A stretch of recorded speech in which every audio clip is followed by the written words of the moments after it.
Hola y bienvenidos al segundo episodio de nuestro podcast Dr. Doti, una producción de Estudio Doti. Mi nombre es Natalia Borbolla y el día de hoy estaremos hablando sobre podología, la diferencia que hay con los pedicuristas y también cuál es el impacto que tiene en México.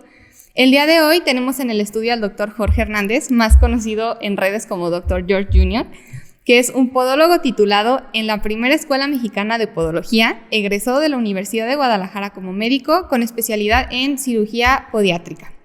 Actualmente es presidente de la Federación Mexicana de Podólogos y Podiatras, con 24 años de experiencia en su área y director académico del proyecto Escuela en tu Ciudad. Es correcto. Dr. George, ¿cómo está? Muy bien, Natalia, contento de estar aquí contigo. Muchas gracias por aceptar nuestra invitación y qué gusto tenerlo aquí. Al contrario, el gusto es mío. Muchas gracias por haberme invitado. Y pues bueno, para empezar, la primera pregunta que tenemos aquí es que nos explique un poco la diferencia que existe entre los pedicuristas y los podólogos, porque al parecer hay como cierta confusión sobre... Un poquito. Mira, Natalia, el pedicurista es una persona que está preparada para poder realizar lo que es el pedicure estético. Cuando tú vas a la estética y que te realizan el corte de las uñitas, limarlas, pintarlas, si hay durezas le llaman ahí, ya actualmente ya le llaman hiperkeratosis o callosidades, usan una lima, usan una legra, ¿sí? Pero no tiene la formación del área de la salud, tiene los conocimientos básicos para poder derivárselo en este caso a un podólogo, que ya ahorita vamos a hablar qué es. Y el pedicurista tiene esos conocimientos para poder saber hasta dónde no va a tocar para no lastimar al paciente. Es bueno acudir con el pedicurista cuando vamos a ir a una fiesta, cuando queremos que los pies estén muy bonitos, claro, pero ya cuando entramos no solamente al área estética, sino entramos al área de salud, entonces es cuando ya entra el podólogo. El podólogo ya es la persona que estudia una carrera. En este caso puede ser una carrera técnica profesional o una licenciatura. Sí, porque ahorita me estaba comentando algo sobre un certificado, ¿cierto? Eso es muy correcto. De ahí viene otra parte. Ok, el podólogo te estudia y es un profesionista que te va a estudiar una carrera, como un profesional, como un médico, como una enfermera, como un arquitecto, un ingeniero, O sea, etcétera. primero estudias la carrera de medicina general. No, la podología es aparte, es una rama de la salud. Okay. Es un complemento del área de la salud, ¿sí? El área de la salud no solamente es el médico. Tienes al médico, tienes a la enfermera, tienes al odontólogo, tienes al psicólogo, tienes al nutriólogo, tienes al radiólogo. Y al podólogo. Y al podólogo, exactamente. El podólogo estudia en una escuela, ¿sí? Formal. Estudia si es técnico profesional 3 años, si es licenciado 4 años y su servicio social, que en ambos dura 1 año, ¿no? El podólogo con esa formación sí te puede atender problemas de salud, desde deformidades, uñas encarnadas, vulgarmente uñas enterradas, ¿sí? Los famosos ojos de pescado, que es un papiloma plantar o una verruga plantar, etcétera, ¿no? Porque tiene esa preparación y aún así tiene una limitación donde ya consulta o entra parte de un equipo multidisciplinario con médicos, especialistas y cada uno su área. De hecho, cuando yo estudié medicina, yo ya había estudiado podología y a veces con los maestros de dermatología me daban unos buenos entres en cuanto a los tratamientos de onicomicosis o algunos tratamientos que yo ya había aprendido en podología, ¿no? Voy a hacer un paréntesis aquí porque entra un poco lo que mencionas de la certificación. Sí. Hay en este país, desafortunadamente, una desinformación donde existe una certificación en algo que se llama servicios podológicos preventivos. Como tiene ese nombre, ¿tú qué entiendes? Pues sí, ese preventivo es antes de algún trauma, ¿Y servicios podológicos? Pues que tiene que ver con los pies. Ajá. Y con un podólogo. Ajá. Ok. No es así. Debería de ser que realmente esa certificación se aplique para los podólogos. Pero esa certificación, lo único que reconoce es que una persona puede hacer un pedicure, que el nombre correcto es quiropodia, ¿sí? Pero que puede hacer un pedicure bien hecho. Nada más. Okay. No es un documento que te acredita como que eres un profesionista, como un título y una cédula. El problema es que te lo hacen creer que sí. Y con el hecho de que yo ya estudié, si bien te va 8 meses porque hay quien lo hace en 3 meses, hay quien lo hace en un día. Pasas ese curso y a veces las evaluaciones de ese curso ni siquiera, nomás con que vayas y pagues y te entregan un documento y ya te hacen creer que eres un podólogo, cuando realmente no lo eres, ¿sí? Okay. Es como decir que de pronto yo tomé un cursito de 6 meses y ya voy a recetar. Sí, no, claro. Pero entonces, digo, a pesar de que estas personas que se certifican y se hacen pasar por podólogos que no lo son, de todas maneras tendrían a lo mejor un poquito más de nivel a que si yo voy como a cualquier estética donde hago manicure y pedicure con Supongamos cualquiera, ¿no? que sí. Si tú vas a una estética y te hacen lo que es el manicure y el pedicure, Ajá, y la pintada y la eso. pintada, ya vas a ir con un pedicurista certificado, por así, en este estándar de conocer qué es servicios podológicos preventivos, y te va a hacer un pedicure, vaya, quiropodia, bien hecho. Ok. ¿Sí?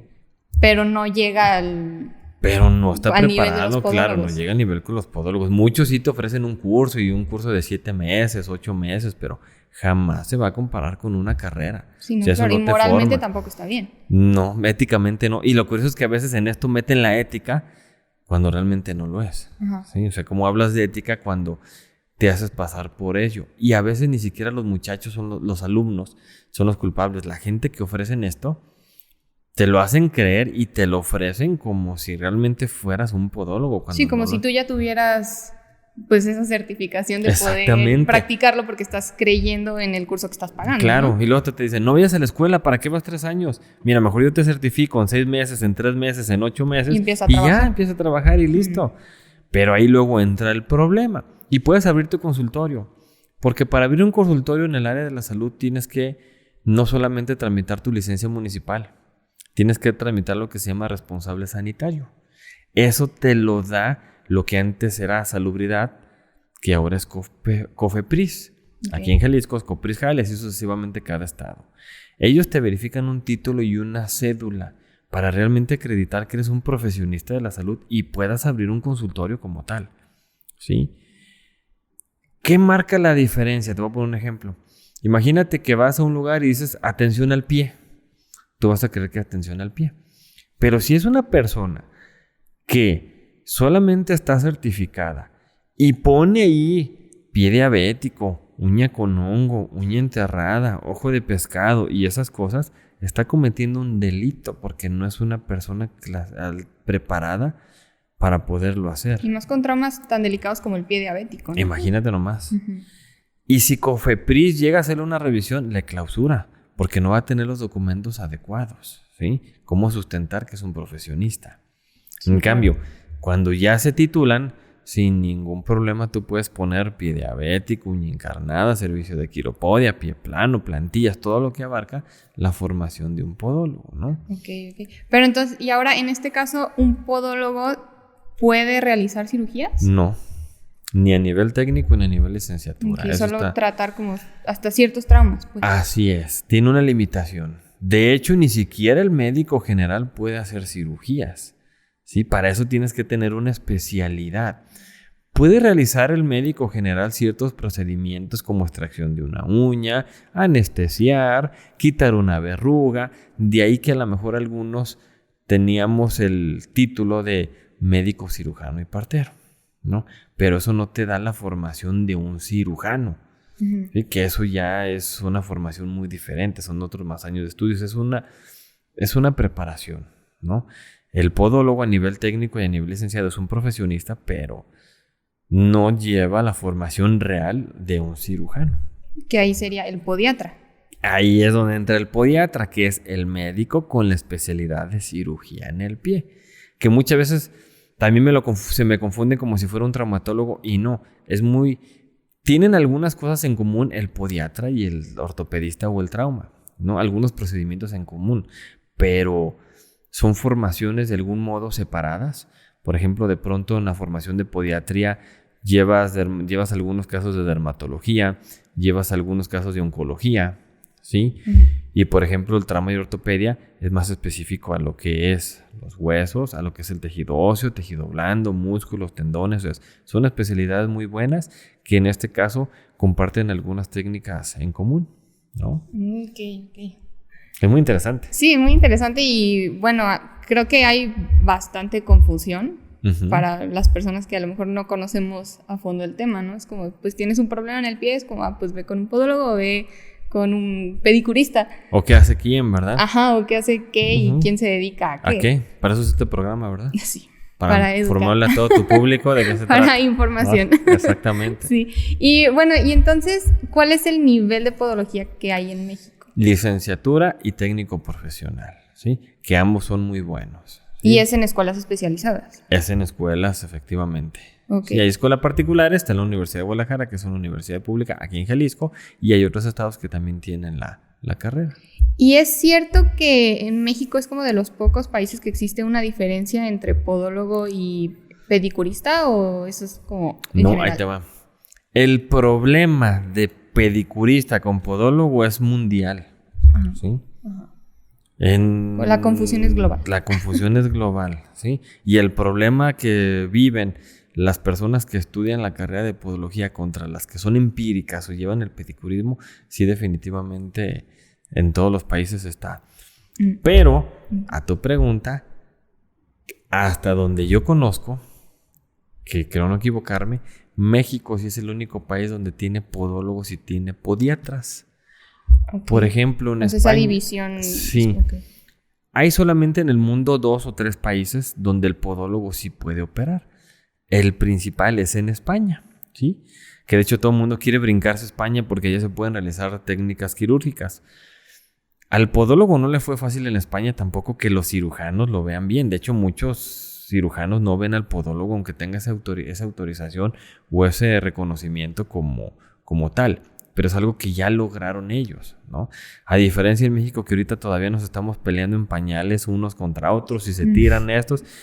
Y si queremos realmente llegar... ¿no? Así es. Y si queremos llegar realmente a lograr lo que del otro lado del charco, creo que nos falta mucho y quitarnos mucho ego y quitarnos mucho egoísmo, ¿no? Pero bueno, algún día.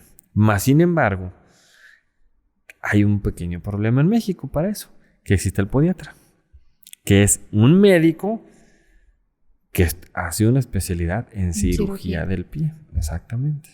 Ok. Ay, pues es bastante... ¿Complejo? Complejo, sí. Complejo, pero complejo. Todos hacen un equipo. Mira, el principal, y ya te cuenta que son como escalones. El principal persona, o más bien la primera persona que debería tener una persona sería el podólogo. Ajá. Es como el primer filtro. Sí. Muchas veces el decir, es que eres un corta uñas y un quitacallos, lo demeritan. Y eso para mí es una ignorancia total. ¿Realmente puede una persona perder la vida con una uña mal cortada? ¿Por qué? Porque la cortas mal, es un diabético, no está controlado.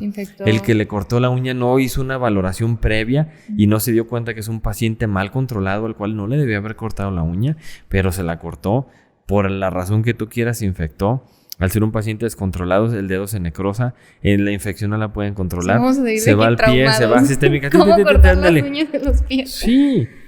Y a veces te voy a platicar algo así increíble, que llegan pacientes que quieren salvar el pie, que lo derivan, y llegan con las uñas todas gruesas, que ese término es la onicogrifosis, llegan con las uñas llenas de hongos, llegan con toda la piel macerada, descamada, algo que se llama epidermólisis, que es destrucción así de la primera capa de la piel, y ni siquiera la lavan, a veces ni siquiera lavan el pie, ¿sí? Entonces, desde ahí, si hablábamos de prevención, el paciente o nosotros tuviéramos la cultura de estar asistiendo con el podólogo, desde lo más básico, una simple asepsia, ¿sí?, de tus pies, con un buen corte de uñas, con una buena debridación de callos, que el podólogo te puede recomendar unas plantillas, unas órtesis de silicona, te vas a evitar ir al podiatra, te vas a evitar ir al médico, te vas a evitar muchos problemas. Pues sí, como todo, ¿no? O sea, como prevenir para no llegar como a las últimas consecuencias. Exactamente. Que ya quieren que pues todo se solucione cuando el problema ya es mayor. Se salió de control. Así es. Sí. ¿No? Y bueno, regresando un poquito a la podología en México, ¿cómo surgió esta carrera en el país? Qué muy bonita pregunta. Como todas las carreras con empirismo, antes eran puros pedicuristas y quiropedistas, ¿sí? De hecho, había una asociación de pedicuristas y quiropedistas, ¿sí? Empezó a buscarse a través de varios profesionistas que buscaban el crecimiento de esta noble profesión. Y no es hasta 1994 que en el gobierno de Ernesto Zedillo se logra autorizar la carrera. Nunca se había autorizado una carrera. Siempre había estado muy difícil la situación y creo que durante 18 años hubo por ahí un atino en donde el presidente logra la autorización de la carrera formal como tal y se abre un libro ante la Dirección General de Profesiones, que es donde se registran a todos los profesionistas. Se da cuenta que está el libro de todos los médicos, el libro de todos los ingenieros, el libro de todos los licenciados, así, para el registro de cédulas, ¿sí? Y se abre el libro para lo que es la carrera de técnico profesional en podología, ¿no? 1994. Y la primera generación de podólogos en México fue de 1995 a 1998. Aquí en Jalisco. De hecho, los pioneros en eso es Jalisco, ¿no? No te puedo decir, los primeros en atención al pie, no, porque desde que vienen todas estas personas atendiendo y luchando por la formación de la podología, pues no podemos demeritarle su trabajo, ¿no? Pero ya como carrera formal, con un título y una cédula, son en esos años que te 25 años y usted tiene 24 de experiencia. Caray. Pero no lo digas, no lo digas. Bajito. Yo fui de la segunda generación. ¡Wow! Sí, de hecho, yo vengo de familia de podólogos, de cirujanos, y cuando me portaba mal y que no hallaban qué hacer conmigo, a los 12 años ya me mandaban a andar cortándole uñas. Y era el modo cortar como uñas del castigo. ¿Sí? Ay, wow. Y más que darme vergüenza, al contrario, agradezco eso. Pues experiencia a fin de cuentas y, sí. O sea, tienes que conocer de todo. Exactamente. Para, pues, ir escalando un poco. Exactamente, con escaloncitos. Y bueno, y en estos años de experiencia que has tenido, en estos 24 años, ¿cuáles han sido como las enfermedades más recurrentes que, pues, sueles atender, como en general? ¿En lo personal? Ajá. Lo más recurrente son las uñas encarnadas, que son las uñas enterradas, vulgarmente dicho. Que normalmente escuchas encarnada, ¿no? La uña encarnada todavía, uña enterrada, onicocriptosis. Pero el término es incarnada. Que in significa dentro, carnado de la carne, Uh-huh. ¿no? Y que tiene varias etapas, porque no siempre es cuando la uña ya penetró la carne. Hay veces que te presionó un zapato y te inflamó el dedo y la uña te está lastimando ahí el bordecito y no significa que la uña ya está dentro. Pero si la dejas, se va a ir penetrando hasta cortarte y me ha tocado uñas que salen por enfrente. Así que crece el pico. ¿Y no es como más común en las mujeres por los tacones y eso? ¿No? No. ¿O deportistas? 50-50, fíjate. ¿Sí? Sí. Ay, qué curioso. O sea, yo creería que por el uso de tacones hay como más problemas en los pies. Sí, hay más deformidades que sí okay. te pueden originar eso. Pero se va más a los valgos, que son los juanetes, los dedos en garra, las callosidades, ¿no? Ok. ¿Qué otra cosa? La verruga plantar, ¿sí? O papiloma plantar. Los servicios de quiropodia, bueno, esos los hacen mis podólogos. Pie plano, me gusta mucho la corrección del pie plano quirúrgicamente. Pero, o sea, sí. ¿el pie plano sí se tiene que corregir necesariamente o Lo ideal no es necesario? que sí. ¿Sí? Porque al momento de tú pisar, hay una inestabilidad de una articulación que es la que conecta la pierna con el pie. Uh-huh. Y cuando esa cae, haz de cuenta que se enchueca todo. Es como cuando tienes una mesa floja y tambalea.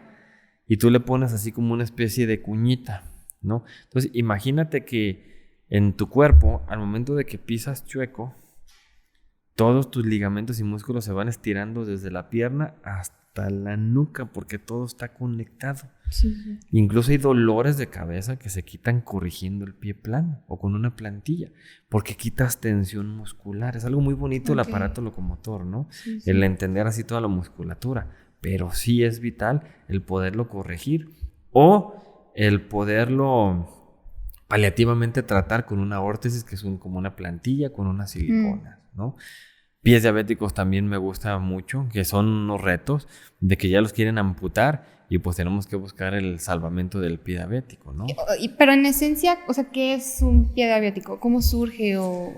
Buena pregunta en esencia. Mira, tenemos el pie del paciente diabético, que es una persona que tiene diabetes mellitus ¿no? Y tiene un pie de riesgo. Un pie de riesgo es, tengo la enfermedad, pero ahí a lo mejor un factor que me está lesionando como una callosidad, como un zapato muy apretado, como que tengo los dedos deformados, ¿no? Y eso sería un pie de riesgo porque en cualquier momento ese callo se puede generar en una úlcera, ¿no? Ya le llamamos vulgarmente dicho pie diabético, o coloquialmente más bien dicho pie diabético, cuando llega un pie casi infectado o necrosado y un pie complicado, ¿no? Y por lo general, tú ya te lo imaginas si el cuadro es bien común, ¿no? Es un paciente que no tiene controlada el azúcar, es un paciente que ya está anémico, es un paciente que tiene insuficiencia renal. Entonces ya es un cuadrito que tienes que ir abordando. Sí, o sea que personalmente él no cuidó su diabetes y derivó a eso. Así es un paciente que fuma, así es un paciente irresponsable. Okay. Aquí para que se cuide el público, porque realmente pues es muy importante cuidarse y la salud está en la prevención. Claro. Y luego les digo, quieren que le salve el pie en una semana y que yo en una semana logre corregir lo que usted en años atrás no se corrigió, pues está como... O que después de no vas a tener los cuidados, o que después no va a tener los cuidados, efectivamente, ¿no? Entonces sí es muy, muy delicado el tema en cuestión de que no hacen caso y no se cuidan a nuestros pacientes. Pero ojalá cada vez la voz empiece a escuchar un poquito más para que se tome un poquito de conciencia. Porque pues igual el pie diabético o cualquier tipo de cirugía, o sea, como que puedes volver a recaer, no sé, por ejemplo, los juanetes, si no te cuidas, ¿no? O sea, si vuelves a tener como las mismas malas costumbres, no sé, el calzado o tal. ¿Una cirugía de juanete? Eso era antes. ¿Ya no? No, las técnicas han ido evolucionando, tanto la técnica abierta como la técnica cerrada, ¿no? Que son dos técnicas muy buenas, muy diferentes, y tienes que valorar al paciente para tu criterio, ver cuál es la que mejor le va a funcionar a tu paciente, ¿no? Obviamente ya al momento de que tú haces la corrección del juanete o del halus valgus, ya tu vida tiene que entender que tiene que cambiar y ya tan fácil ya no vas a cometer los mismos errores que cometías anteriormente. Sí, para no volver a llegar a eso, ¿no? Sí. Y mira, de casi 15 años para acá, ya no me ha tocado ver con las nuevas técnicas que se vuelvan a formar. Ya está muy difícil. Ay, pues... Ya. O sea, ya sería como un caso extremo, ¿no? Sí, o, por ejemplo, que tuviste algún golpe, se volvió a fracturar el hueso, o por ejemplo hay alguna técnica que tú haces una reparación con un hilo, ¿sí? Se enderezas el dedo con hilos, y si es algún movimiento brusco, ¡pum!, el hilo puede reventar y se puede volver a desviar, y tienes que volverlo a reparar, ¿sí? O hay otros que, bueno, en vez de poner un hilo, fijan con un clavito, fijan con una plaquita. Y ahí si te das un buen fregadazo, ¡pum!, se puede volver a lastimar. Y por ejemplo, bueno, ahorita que estamos hablando de los juanetes, ¿es algo que se forma, o sea, se va deformando el pie, o una persona desde que es pequeño, desde que nace, puede tener como cierta deformación? Hay un factor hereditario. Si hay un factor hereditario mínimo, si puede de pronto ver que te veas un niño de 8 años y vea los dedos y dices, ¡ay Dios, qué pasó! Y en ese caso, pues es mejor como tratarlo desde que son jóvenes y no esperar hasta que ya sean grandes, o aplica igual. No, lo ideal es tratarlo desde que son jóvenes. ¿Por qué? Porque cuando somos niños vamos en crecimiento y es como una plantita. Porque viene algo muy interesante aquí. Y te voy a preguntar para que el público vea. Ok. ¿Tú usas calzado de tu medida? Sí, bueno, sí. ¿O usas el que te quede cómodo y el que no te choquen los dedos? Bueno, pensando ahorita, digo, sí es el que no choque con los dedos, ¿no? Y el que lo sientas cómodo. Ajá, y el que esté cómodo. Pero tu pie tiene un ancho en los dedos, tiene un largo en los dedos, porque hay diferentes tipos de pie: griego, egipcio, cuadrado, estándar, ¿sí? Tiene ese tipo, esa característica, tiene un ancho a nivel de los metatarsos, el pie tiene 3 arcos, dieron nos presentan más uno, pero realmente es que tenemos ese que es el interno, del otro lado el externo, a nivel de los metatarsos es otro. Entonces, un zapato a tu medida, sería que te midieran todo eso, desde la altura de tu empeine, en quién tiene el empeine más alto que otra persona. Entonces, el calzado se elabora en un molde de, sabrá Dios quién, que hace el zapato. General. Sí. Pero realmente un zapato a tu medida es con todas las medidas de tu pie, y ese sería un zapato adecuado. Sale muy caro, muy tardado, por eso no lo hacemos, ¿verdad? Entonces realmente desde ahí a lo que te pregunté. Entonces creo que no es de tu medida. Sí, pues no. Porque aparte la horma del pie izquierdo y del pie derecho es diferente, exactamente, ¿no? Es correcto. Entonces de ahí vamos partiendo ya que puede haber deformidades en los pies. Y ahorita que hablaste de los tipos de pies, o sea, supongo que, bueno, no supongo, o sea, sé que hay como esta idea de un pie estético, ¿no? O sea, que llegue una persona y se quiera operar el pie para que se vea más estético, aunque no sea funcional. Sí se puede. Sí. De hecho, ¿viste Miss Universo ahora en el concurso? ¿No viste por ahí unas imágenes de una participante que se le salía el dedo gordo ahí del no me zapato? fijé. Y de pronto si tú ves a las modelos... En lo que se fijan los podólogos. Sí. Fíjate que si de pronto están y... Mira el maquillaje, el peinado, qué bonito. Que si los chinos, que si la... Pero el pie ya saliendo así del zapato. Y de pronto así uno viendo la tele... La agarra. Como que onda con los dos dedos en garra. ¿Dónde tiene el quinto dedo? ¿Dónde desapareció ese? Nomás le veo 3 dedos. ¿Qué pasó con esos cayotes? Oye, esas uñas, ¿no? Esa tiene honguitos y como que se las disfrazaron. Entonces, la belleza viene de los pies. Pobrecitos. Son los que nos soportan diario. Sí, pues es como que lo dejamos al final y la solución es como, bueno, déjame pinto mis uñas, ¿no? Y ya con eso ya está.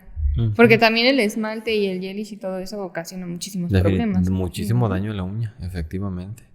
Sí, porque, bueno, a mí me pasa de que voy, me pongo gelish y me dicen, no te pongas tan seguido porque te adelgaza la uña. ¿Te la va lastimando? Sí, te la va lastimando, definitivamente. Y el problema es que luego la lastima desde la matriz. Y donde se lastime de la matriz, ya no podemos muchas veces corregirla, ¿sí? Porque la matriz es la que hace que nazca. Y si ya la matriz está lesionada, ahí no hay injertos de matriz, o no te puedo todavía cambiar la matriz para que tu uña te vuelva a salir bien. Sí, ¿no? Y aparte sí sería como un círculo vicioso, ¿no? O sea, por ejemplo, me pinto las uñas y por traer mucho esmalte se hace amarilla, entonces me la sigo pintando y es un cuento, nunca acaba. Y ya cuando decides ya no hacerlo, ya las pobres uñas están todas deshechas. Y ahorita, bueno, como tomando ese camino, a lo mejor una persona que no sabe, ¿no? Que, es que tengo las uñas de los pies amarillos, ¿qué hago? Pues me meto a Google esto como lo más fácil. O sea, bueno, creo que la respuesta es un poco obvia, pero es recomendable como buscar síntomas en Google. No. O sea, como que tengo amarillo y te salen las peores respuestas. No, es lo peor que se puede hacer. De hecho, de las formaciones de los alumnos, Wikipedia, ¿no? Wikipedia. No, hay que tener mucho cuidado con lo que vemos en Google y lo que buscamos en Internet. Porque hay mucha buena información, pero hay que saber cómo buscarla. Que nosotros lo buscamos a través de artículos con evidencia científica. No porque a mí se me ocurrió poner esto y vi un paciente, ya lo voy a subir. De pronto hay algo que se llama vivencia, que es, yo tengo esta vivencia con varios pacientes, pero para brincar de mi vivencia a la evidencia, sí se puede, pero hay que llevar una serie de protocolos. Obviamente los artículos científicos vienen de la vivencia, de lo que yo estoy viendo, pero no porque vea 1 o 2 ahí aislados ya voy a decir que esto es una ley, no. Pero de pronto sí tienes que buscar de que, a fulanito, al doctor X, resulta que está diciendo que él tuvo 20 casos y pasó esto, ¿no? Sí, bueno, ya 20 casos ya es... Pero de pronto si encuentras información y de páginas que sabrá Dios quiénes sean, sabrá Dios por qué lo pusieron y no es una información y mal informan y luego te están asustando. Y luego lo peor, hay gente que psicológicamente se lo cree y ya están enfermos. Y se ven las uñas y dicen, ya estoy mal, ya me van a mochar el pie. Sí. Así como hay cosas malas, también en el internet hay cosas muy buenas sabiéndolas buscar. Tú en internet puedes buscar si la persona es un profesionista. Tú nomás te metes buscar cédula profesional y te salen 2 opciones. La Dirección General de Profesiones, que es la de gobierno, que es la que marca eso. Es lenta porque esa sí te da toda la base de datos de todo el país. ¿Sí? Y hay otra que se llama Google Legal, que también ahí sale. Y tú lo puedes buscar por nombre y cédula. Por nombre o por cédula, pero puedes poner nombre completo de la persona, y ahí te sale si realmente es una persona que tiene una cédula profesional, en qué escuela y en qué año estudió. Sí, en caso de que salga como esa duda, pues asegurarse. Me ha tocado que mis alumnos, cuando les platico esto, una vez fueron a una farmacia X, de esas donde hay médicos, y como que no le cuadró lo que le dijeron la doctora y que se mete y ándale que no sale. Y que la cédula que capturó de esa persona era de un ingeniero de allá de Nayarit. A ese grado hay cuestiones, ¿sí? Pero hay herramientas en internet que nos pueden ayudar a realmente verificar. Hay quien dice, ahorita tú leíste todo mi currículum, ¿quién dice que sí es cierto? ¿Quién dice que yo no te lo platiqué? Sí, pues, vamos a buscarme a ver si es cierto. A buscar al doctor Jordan a ver si es cierto que es podólogo, que es médico, y todo lo puedes encontrar ahí en internet. Ya realmente es muy difícil ahorita también con estas herramientas que nos puedan engañar. Sí, claro. Ay, no, pues muy interesante, la verdad. Creo que son muchas cosas que la gente a lo mejor no sabe a fondo, como la diferencia entre podólogo, pedicurista, cómo surgió en México, a dónde acudir. Entonces, pues muchas gracias por venir y al contrario, como que ampliar un poquito el panorama sobre este tema, porque pues luego en cosas como muy específicas la gente como que no sabe, ¿no? Uh-huh. Es como, bueno, tengo algo en el pie o en el cuerpo, lo que sea, voy con un doctor. Y a lo mejor ya el doctor te puede decir como, no, pues ve con un especialista. Pero ya conocer un poquito más sobre el tema es como, pues tengo, no sé, un juanete o tengo dedos en garra o algún problema, ya sabes específicamente. ¿Con quién? Yo sé que me tengo que operar, pero no me quiero operar los juanetes, no me quiero operar. Y ya el cirujano, pues, no se quiere operar, ¿cómo la sano? Entonces ya entra el podólogo al rescate. Ok, yo le puedo ofrecer muchas cosas para que usted lleve una vida cómoda y placentera sin necesidad de una cirugía, ¿no? Yo sé que me vas a volver a invitar porque te vi con muchas dudas. Pues, ¿no? Hay muchísimas preguntas. ¿De dónde extenderte? Claro. Que ya en un siguiente episodio lo volveremos a tener muy aquí. Bien, perfecto. Pero pues por lo pronto, muchas gracias. Gracias a ti por la invitación. No, gracias por responder a todas nuestras preguntas, que a lo mejor para ustedes es algo muy común, claro. Pero padre, es muy padre. Hay que seguirlo haciendo. Sí, para hay que hacer preguntas y... Así es, para que cada vez la sociedad se vaya quitando la venda de los ojos. Sí. Muy bien, gracias por la invitación. Pues muchísimas gracias y gracias a todos ustedes por sintonizarnos. Y bueno, ¿quiere decir sus redes sociales? ¿Dónde lo pueden encontrar? Bueno, me pueden ver en Dr. George Jr. a través de Facebook, Instagram, a través de Twitter, a través de TikTok incluso, y en YouTube. Pues ahí está. Si quieren conocer un poco más sobre el Dr. George Jr., pues pueden encontrarlo en sus redes sociales. Y pues eso es todo. Muchas gracias. Gracias a ti. Buenas noches. Buenas noches.